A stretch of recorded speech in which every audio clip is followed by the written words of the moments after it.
Akira Toriyama was an artist whose work transcended genres and cultures. From designing characters on monumental video games such as Dragon Quest and Chrono Trigger, to pushing shonen manga forward with his beloved Dragon Ball series, Toriyama may perhaps be one of the most influential artists and storytellers of his generation. His efforts with Dragon Ball and Dragon Ball Z in Weekly Shonen Jump led to decades of new artists following in his footsteps and trying their hands at creating the next big shonen manga in the magazine. And while many have come and gone, the one that remains and in the eyes of some fans surpassed what Toriyama did with Dragon Ball is One Piece. There is no doubt that Ichiro Oda is a fan and student of Toriyama. Across One Piece, you can point to so many concepts that echo back to Dragon Ball or Dragon Ball Z in some form, and with this video, I'd like you to join me in paying respect to the late Toriyama by highlighting some of his influences on One Piece. Getting the most apparent similarities out of the way, the general cultural inspiration for both works is clear, with the classic Chinese novel, Journey to the West, being at the core of each story. Both works are led by main characters who share notable similarities to the protagonist, Sun Wukong or the Monkey King, as you can gather from names such as Son Goku and Monkey D. Luffy. While Goku more explicitly references the hero from the classic Chinese novel with his extending power pole and flying nimbus, Luffy's stretchy and malleable body could be seen as a nod to Sun Wukong's mythical abilities as well. Though there is quite the argument to be made that Nami is a more direct Sun Wukong analog, with her expertise in trickery and thievery, and her mastery over weather, and her flying cloud that can seemingly take the shape of any weapon. It's also apparent that Luffy's character was inspired by Goku's simplistic, good-hearted nature, alongside his propensity for combat and appetite, qualities that today are seen as common tropes for protagonists across shonen manga. Even with this, the core premise of each work, at least in their early years, draw heavily upon the action and adventure found in the Journey into the West. That said, One Piece would make a very similar stylistic and narrative departure just as Dragon Ball did when it became Dragon Ball Z and then Dragon Ball Super, going from just a straightforward gag-ridden adventure manga to a grand epic between gods and aliens with the world as they knew it at stake. Though, to Oda's credit, the sense of humor and adventure have always been maintained throughout the decades. Now, when it comes to the greater cast of characters, there are likely countless parallels that can be made, as both series begin with a focus on traveling the world and encountering new companions along the way, much like the Journey to the West. For example, Nami and Bulma are both girls who act as the voice of reason to the main character's childlike whims and help progress the story by providing direction. Yamcha could be compared to Sanji for his chivalry and lover boy attitude. The list goes on, and at some point, the comparisons become less observations of direct inspiration and begin to blend with common tropes across this medium of storytelling. So, with that out of the way, I'd like to talk about some of my favorite instances of Toriyama's influence on One Piece. It cannot be understated just how much of an impact the general setting of the world of Dragon Ball had on the world of One Piece. Dragon Ball took place on an anachronistic fictionalized Earth where absurdity found home besides the mundane. Not only could dinosaurs roam the lands while children spawned futuristic vehicles from capsules the size of thumbs, those same dinosaurs could then take those children to eat while negotiating the very atrocity taking place, and by nightfall, those kids would be enjoying simple comforts such as taking a bath and watching television, and this is all just within the first 2 chapters. This sandbox-like world, where unbridled creativity could be channeled, was exactly the sort of backdrop a young Ichiro Oda needed to tell his story. Though Oda managed to codify this unrestrained world-building with his use of islands in a world separated by ocean. Instead of traversing a continent with anything and everything at any given moment, each new island was a new stretch of Oda's imagination, with its own climate, culture, and logic. What was once true for one island was not a given on the next, and it's with this that we see Oda employ some of the same concepts found in the world of Dragon Ball, such as an island stuck in prehistoric times, sharing the same world as islands brimming with technological advancements. Like many classic myths and stories of days past, Dragon Ball featured a range of animals capable of human speech, some of which were more human than beast, as well as monstrous beings that roamed the planet alongside regular humans, and nobody seemed to bat an eye. All of these species and racelings were eventually classified as Earthlings, citing what they share in common rather than focusing on what separated them. This world where any and every sort of being can coexist is now what feels like a trademark of One Piece, with the main cast featuring a talking reindeer, a cyborg, a living skeleton, and a fishman, amongst a world housing a multitude of races with no signs of stopping, as we've continued to meet more and more even after being over 1,000 chapters deep. And there must be something said about the scope of One Piece feeling like it may be inching toward the greater cosmos as we progress through the story, much like how Dragon Ball started off focusing only on the affairs of Earth before revealing its true place among the stars in Dragon Ball Z with the introduction of interplanetary conflicts. Now, Dragon Ball, but more explicitly Dragon Ball Z, had a profound effect on how fans perceive and engage with shonen battle manga. Whether this was intended by Toriyama or not, the advent of power levels as a means of quantifying a character's combat abilities has plagued shonen fandom ever since. And while I don't intend for this video to get into a discussion about the perils of power scaling in a series like One Piece, the truth of the matter is that a vocal population of fans engage in it, and as such, it should not be ignored.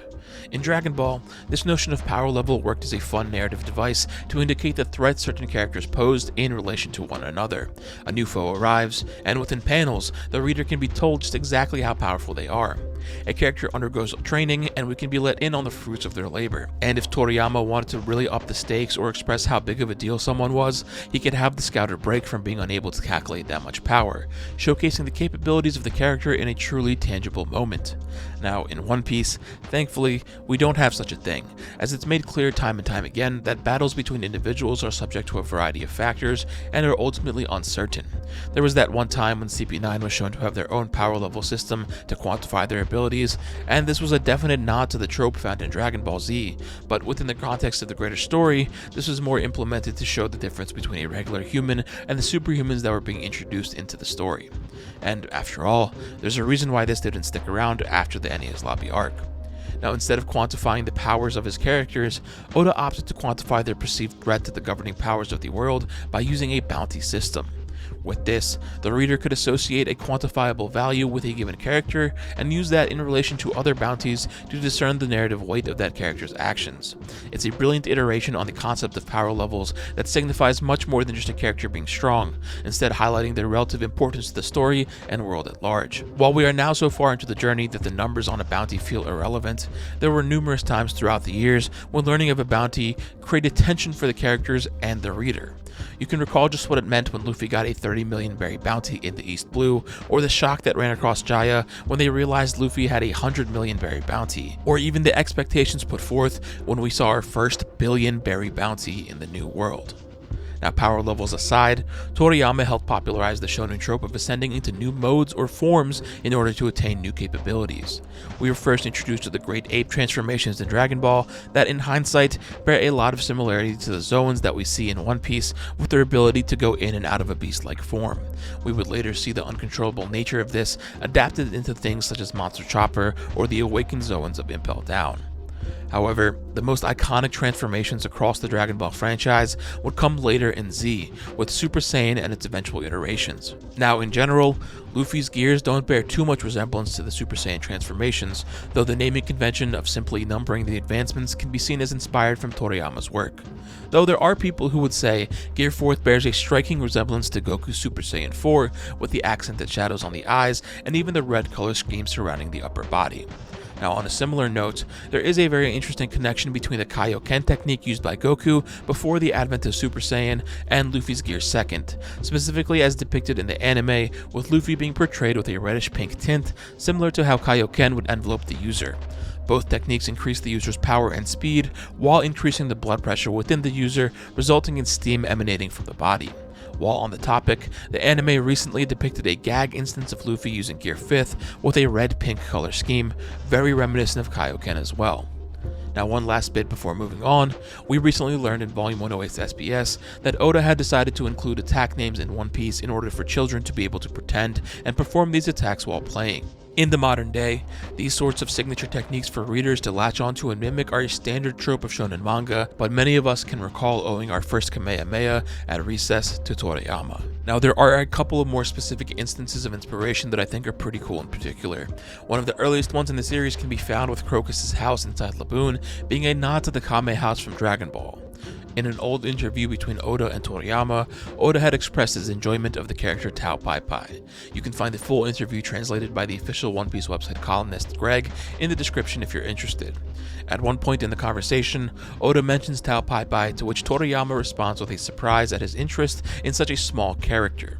But to Oda, Tao Pai Pai was much bigger than that, and he brings up how he broke off a pillar and threw it only to jump on it and travel to his destination. Now, this scene must have stuck with Oda for a long time, just as it did with many fans, as he would go on to pay homage to Tao Pai Pai's iconic scene twice in his series. The first time during the Shibauri arc, where we were introduced to Admiral Kizaru, who arrived on the island while casually riding atop a cannonball that had been fired. And later during the Fishman Island arc, we would get a more explicit reference to this scene from Vanderdecken the Ninth when he used his Mark Fruit's abilities to send a giant piece of coral hurling toward Shirahoshi as he rode on top of it. While the specifics of Tao Pai Pai being able to accurately throw the pillar to land just before Goku is a bit hand-wavy in Dragon Ball, Vanderdecken's feat is explained by his Mark Fruit's abilities to propel anything toward its given target. Another explicit homage to Dragon Ball can be found in the character Lao Ji from the Dressrosa arc, whose Battle Insurance Fist can be seen as a tribute to Master Roshi's max power form. Now, in that very same arc, Luffy debuts a new technique known as the Gum Gum Leo Bazooka, which involves him striking the opponent with both palms with fingers bent, resembling the iconic Kamehameha wave technique from Dragon Ball. And of course, many people like to point to Kaido's dragon form being inspired by Shenron, though in actuality, this is more of a common source material situation like the Journey to the West is, where the idea of the Azure Dragon is one that permeates throughout Asian cultures and mythologies. But with that said, Kaido's depiction here really does resemble how Shenron is often portrayed in Dragon Ball, with the long winding body leading up to the head at the center of the panel. And much like how the sky gets dark when the Dragon Balls are used to summon Shenron, the sky is blocked out by sudden clouds when we first see Kaido in his dragon form. Now, these are just a couple of my favorite instances of Oda paying homage to Toriyama's work. There are plenty more out there, I'm sure. Toriyama's influence is so far-reaching that it doesn't feel like these kinds of references will stop anytime soon. Even just in the most recent arc of One Piece, the Egghead arc, you could point to Luffy creating goggles out of his hair as a reference to the scene of Goku using his sunglasses during combat to counter Tien's solar flare. Or you could find inspiration in many of the vehicles on Egghead resembling the Capsule Corp technology that we see across Dragon Ball and Dragon Ball Z.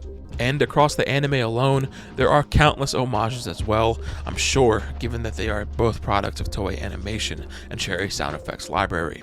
One of the most explicit ones recently was during the Wano arc when we saw an eye catch of Odin and his family that paid homage to an old eye catch used during the Dragon Ball Z anime. As I said, the list goes on, and so if there are any references or homages that you feel strongly about and think are worth mentioning, I'd love for you to join me in celebrating Toriyama's creative contributions to the world by pointing them out to me in the comments. I can't wait to see what you all look back fondly on. As we all know, a man never truly dies until he is forgotten. Thank you for a lifetime of inspiration, Akira Toriyama.